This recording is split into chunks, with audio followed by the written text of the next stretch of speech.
ಬಸವಣ್ಣವರು ಸ್ಪಷ್ಟವಾಗಿ ಹೇಳಿದರು, ಕಲ್ಲು ದೇವರು ದೇವರಲ್ಲ, ಮಣ್ಣು ದೇವರು ದೇವರಲ್ಲ.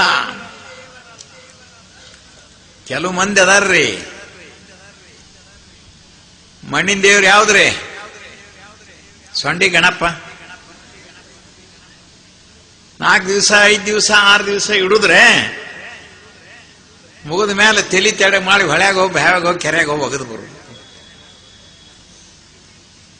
ಬಸವಣ್ಣವರು ಸ್ಪಷ್ಟ ಹೇಳಿದ್ರು, ಮಣ್ಣು ದೇವರು ದೇವರಲ್ಲ. ಇದಕ್ಕೊಂದು ಸುಳ್ಳು ಕಥೆ ಕಟ್ಟಿದ್ರಿ ಯಾರು? ಪುರೋಹಿತರು, ಪೂಜಾರಿಗಳು. ಆ ಸುಳ್ಳು ಕಥೆ ಕಟ್ಟಿ ನಿಮ್ಮ ತಲೆಯಾಗಿ ತುಂಬಿದ್ರು. ನೀವೇನ್ ಮಾಡೋದಿಲ್ಲ, ಮಾಡೋರು ಮಾಡ್ತಾರ. ಆ ಪಾರ್ವತಿ ಒಂದು ಊರಿಗೆ ಹೋಗಿದ್ಲಂತ್ರಿ. ಅಲ್ಲೇ ಕೈಲಾಸ ಅಲ್ಲಿ ಎಲ್ಲ ಸುಳ್ಳು. ನಾವು ನೀವು ಹೆಂಗ್ ಬದುಕಿವ ಹಂಗ್ ಬದುಕಿದ್ರು ಅವ್ರು ಒಂದು ಕಾಲದಲ್ಲಿ. ಒಂದು ಊರಿಗೆ ಹೋಗಿರ್ತಾಳ, ಅವ್ರ ಮನ್ಯಾಗ ಜಳಕ ಮಾಡ್ಬೇಕಂತ ತಿಳ್ಕೊಂಡು ಬಚ್ಚಲ ಮನೆಗೆ ಹೋಗ್ತಾಳ್ರಿ.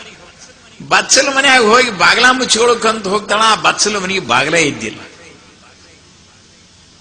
ಅಲ್ಲೇ ಕೆಲಸ ಕೆಟ್ಟಿತು ಅಂತ ಅನ್ಲಾಕಿ. ಯಾಕ?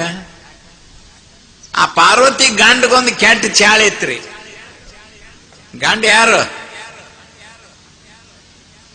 ಅವಂಗ ಪರಮೇಶ್ವರ ಅಂತಾರ, ಶಿವ ಅಂತಾರ, ಇನ್ನೂ ಬಾಳದ ಹೆಸರು. ಆಕೆ ಯಾವಾಗ ಮನೆಯಾಗ ಒಳಗೆ ಬಚ್ಚಲ್ದಾಗ ಜಳಕ ಮಾಡ್ತಿರ್ತಾಳ ನೋಡ್ರಿ, ಆವಾಗ ಅವ ಒಳಗೆ ಹೋಗಿದ್ನಂತ್ರಿ ಶಿವ. ಮಂದಿ ಮನ್ಯಾಗ ಅವ ಇಲ್ಲಿ ಬಂದ ಅಂದ್ರ ಏನ್ ತಿಳ್ಕೊಂತಾರ? ಈ ಮನ್ಯಾಗ ಬಾಗಿಲಿದ್ದಿಲ್ಲ, ಬ್ಯಾಡ ತೆಗಿ ಅಂತ ತಿಳ್ಕೊಂಡು ಹೊರಗೆ ಬಂದು ಬಿಟ್ಲ್ರಿ. ಹೊರಗೆ ಬಂದು ಒಂದು ಪ್ಲಾನ್ ಮಾಡಿದ್ಲ್ರಿ. ಬರ ಮೈಯಾಗಿದ್ದೊಂದು ಪುಟ್ಟಿ ಮಣ್ಣು ತೆಗದ್ಲಂತ್ರಿ. ಅದಕ್ಕೆ ನೀರು ಹಾಕಿ ಕಲಸಿ ಕೆಸರು ಮಾಡಿ ಒಂದು ಹುಡುಗನ ಮಾಡಿದ್ಲಂತ. ಕೈ, ಕಾಲು, ಕಣ್ಣು, ಮುಖ ಮಾಡಿ ಅದಕ್ಕೆ ಪ್ರಾಣ ಕಳೆ ತುಂಬಿದ್ಲಂತ. ಆ ಹುಡುಗನ ಮಾಡಿ ಅಲ್ಲಿ ಒಂದು ಕಟ್ಟಿ ಮೇಲೆ ಕುಂಡ್ರಿಸಿ, ನೋಡು ನಿಮ್ಮ ಅಪ್ಪ ಬರ್ತಾನ ಒಳಗ, ನಾ ಜಳಕಕ್ಕೆ ಹೋಗ್ತನೋ, ಅವನು ಒಳಗೆ ಬಿಡಬೇಡ ಅಂತ ಹೇಳಿ ಆ ಹುಡುಗ ಹೇಳಿ ಒಳಗೆ ಜಳಕಕ್ಕೆ ಹೋದ್ರಿ. ಆ ಹುಡುಗ ಹ್ಞೂ ಅಂತ್ರಿ. ಅದು ಈಗ ಒಳಗೆ ಜಳಕಕ್ಕೆ ಹೋದ್ಲು. ಅವ ಮಂಡ ಚರ್ಮ ಒಟ್ಕೊಂಡು ಕೈಯಾಗ ತಿರ್ಸೂಲ್ ಹಿಡ್ಕೊಂಡು ಬಂದ ಬಿಟ್ಟನ್ರಿ. ಅವ ಯಾವ? ಪರಮೇಶ್ವರ, ಶಿವ. ಒಬ್ಬನ ಬರ್ಲಿಲ್ಲ. ಆ ಗಿಡ್ಡ ವೀರಭದ್ರನ್ ಕರ್ಕೊಂಡು ಬಂದವ. ವೀರಭದ್ರ ಶಿವ ಸಮಕಾಲೀನ್ರವ್ರು.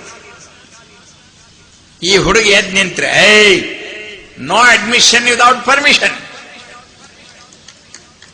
ಅವನ ಅಪ್ಪಣೆ ಆಗದೆ ನಿಮ್ಮನ್ನ ಒಳಗೆ ಬಿಡುದಿಲ್ಲ. ನೀ ಯಾರ್ಲೇ ಮಗನ ಅಂತ ಅವನು ಶಿವ. ನಾ ಪಾರ್ವತಿ ಮಗ. ನನಗ್ ಗುರುತಿಲ್ಲ, ನೀ ಹೆಂಗ್ ಹುಟ್ಟಿದ್ಯೋ ಬೋಳಿ ಮಗನ ಅಂತ. ಅದನ್ನೆಲ್ಲ ಕೇಳಬೇಡ ನೋನ್ನಾಗ, ನಾ ಪಾರ್ವತಿ ಮಗ ಅಂತಂದ.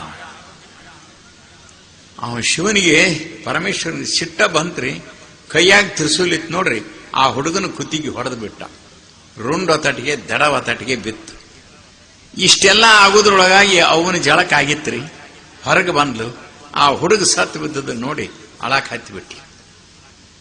ಏನ್ರಿ, ನನ್ನ ಮಗನ ಕೊಂದಿಟ್ರಿಲ್ಲ ನೀವು ಅಂತ. ನೋಡ್ರಿ, ಹೆಂಡತಿ ಹೇಳ್ತಾಳ ಆಮೇಲೆ ಗಂಡಗ ಸ್ವಲ್ಪ ಕರುಣೆ ಬರಬೇಕಲ್ಲ. ಆಕೆ ಅಳುವುದನ್ನು ನೋಡಿ ಆ ಪರಮೇಶ್ವರ ಏನು ಮಾಡಿದಲೇ, ವೀರಭದ್ರ ಬಾರ್ಲೇ ಇಲ್ಲ, ಉತ್ತರ ದಿಕ್ಕಿಗೆ ಹೋಗು, ಯಾವ್ದಾರೊಂದು ಪ್ರಾಣಿ ಇದ್ರೆ ಕುತ್ತಿಗೆ ಕೊಯ್ಕೊಂಡು ಬಾ ಅಂತಂದ. ಹೂನ್ರಿ ಅಪ್ಪ ಅಂತ ತಿಳ್ಕೊಂಡು ಆ ಗಿಡ್ಡು ವೀರಭದ್ರ ಕೈಯಾಗ ಖಡ್ಗ ತಗೊಂಡು ಹಾದ್ರಿ. ಅರಣ್ಯ ಮಧ್ಯದಲ್ಲಿ ಹಾದ. ಅಲ್ಲಿ ಒಂದು ಆನಿ ಮರಿ ಹಾಕಿತ್ತು. ಎರಡು ಮಲ್ಕೊಂಡಿದ್ದು ರೀ. ಇವು ಹಾದವನ ಆನಿ ಮರಿ ಚೆಂಡು ಕತ್ತರಿಸಿದ ವೀರಭದ್ರ.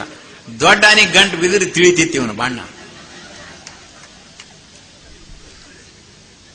ಆನಿ ಮರಿ ಚೆಂಡು ತಗೊಂಡು ಬಂದು ಇಲ್ಲೇನು ಪಾರ್ವತಿ ಮಗನ ದಡ ಬಿದ್ದಿತ್ ನೋಡ್ರಿ, ಅದಕ್ಕೆ ತಂದು ಹಚ್ಚಿದ. ಏನಾತ್ರಿ ಅದು? ಏನಾತು? ಗಣಪತಿ ಆತು. ಈ ಕಥೆ ಎಷ್ಟು ಸುಳ್ಳೈತೆ ಅನ್ನೋದ್ರೆ ನಿಮ್ಗೆ ಅರ್ಥ ಆತಲ್ಲ. ಪುರೋಹಿತರು, ಪೂಜಾರಿಗಳು ಈ ಸುಳ್ಳು ಕಥೆಯನ್ನು ಹುಟ್ಟಿಸಿ ತಲೆಯಾಗಿ ಸುರಿಯುದ್ರಿ ಎಲ್ಲರ ತಲೆಯಾಗಿ.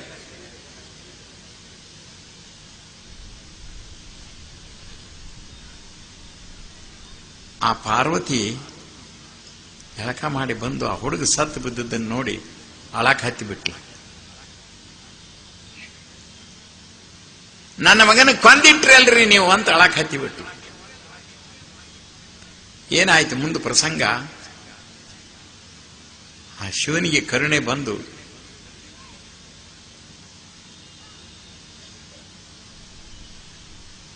ಅದಕ್ಕನ್ನ ಕಳಿಸಿದ್ನಲ್ಲ ಆನಿ ಮರಿ ಚೆಂಡು ತಗೊಂಡು ಬಂದು ಅದಕ್ಕೆ ಹಚ್ಚಿದ್ರು. ಅಂದ್ರೆ ಇದನ್ನ ಯಾಕೆ ಹೇಳ್ತೀವ ಅಂತಂದ್ರ ಇವು ದೇವರಲ್ಲ ಅಂತ ಹೇಳಬೇಕಾಗ್ಯದ ನಿಮಗೆ.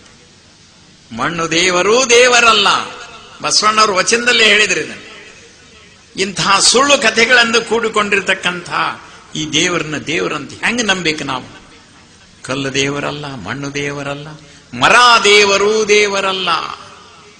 ಮರ ಅಂದ್ರೇನ್ರಿ ಶೇಂದ್ರ? ಗಿಡಕ್ಕೆ ಸಿರಿ ಸುತ್ತಾರ್ರಿ ಎಲ್ಲ ಕಡೆ.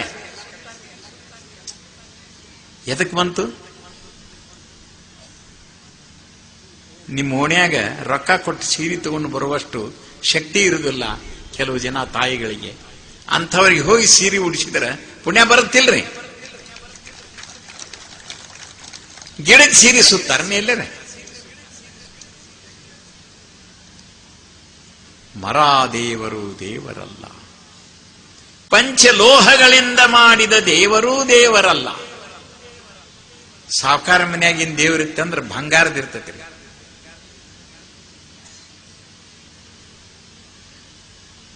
ಬಡವರಿದ್ರೆ ಬಾಕಿಂತ ಬಡವ್ರ ಬೆಳ್ಳಿ ತಾಮ್ರದಿರ್ತೈತಿ, ಹಿತ್ತಾಳಿರ್ತೈತಿ.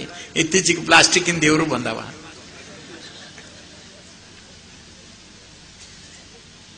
ಈ ಯಾವ ದೇವರಲ್ಲ.